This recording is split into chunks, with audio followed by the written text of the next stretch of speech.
Minecraft o'ynayotgan Jitel to'satdan zerikib qopti. Odatiy Minecraft joniga tekkan Jitel menga Telegramdan shunday deb yozdi: Minecraftga modlar obzor qil. Va men unga albatta "Pashol na yo'g'e" xo'p deb yozdim.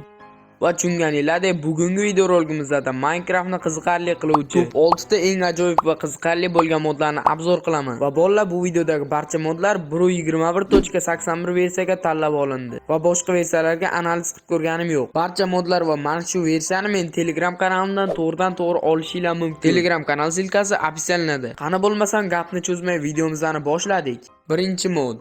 Birinchi modimizda sizlarga mana shunday turli xil bo'lgan tuxumlarni qo'shadi. Bu tuxumlar albatta oddiy emas, mana bunday har xil hayvonlarni paydo qiladi. Agar siz odatiy moblardan zerikkan bo'lsangiz, bu mod aynan siz uchun. Minecraft dunyosini anchagina yovvoyilashtiradi. Bu albatta Minecraftni qiziqarli qilishga yordam beradi. Hayvonlar juda ham yoqimtoy va o'ziga xos qilib yaratilgan. Mana bu hayvonni aytmasa ham bo'ladi.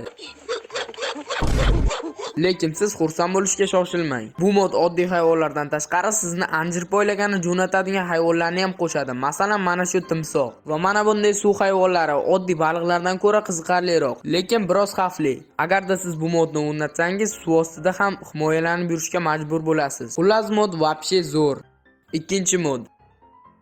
Ikkinchi modimizda inventarimizga shunaqa ajoyib narsa qo'shiladi va o'shani qo'lga olib ekranni bosib turasiz va select strukturni bosamiz va bu yerda har xil ferma, uylar va shu kabi narsalar bor. Biz uylarni tanlaymiz va mana bu yerda har xil uylarning turlari mavjud. Bu yerda ham birorta turini tanlaymiz va pastroqqa tushib mana bu tugmachani bosamiz. Endi esa chiqib o'zimizga biror joyni tanlab olishimiz mumkin. Men keng joydaligimcha liboy joyga qurib tashlayveraman. Bu sizni joyingizga bog'liq. Endi esa yana ekranni bosib turib, mana shu tugmachani bosamiz va mana bunday uy qurildi. Mana ko'rishingiz mumkin, bu modimizda juda ham ajoyib. Mana shunday katta uylarni qurishga erinsangiz, bu moddan foydalanishingiz mumkin. Ishlari ham juda ham ajoyib qilib qurilgan, bu sizga aniq yoqadi. Men qizig'i, mana shu bitta uyni ham har xil turlari mavjud. Buni keyin yuklab olib o'zingiz ko'rasiz. Agarda bu modni ishlatish tushunarsizroq tuyulgan bo'lsa, videoni sal orqaga qaytarib boshdan ko'rishingiz mumkin. Juda ham katta uy, mana buni ko'rishingiz mumkin. Juda ham ajoyib qilib qurilgan.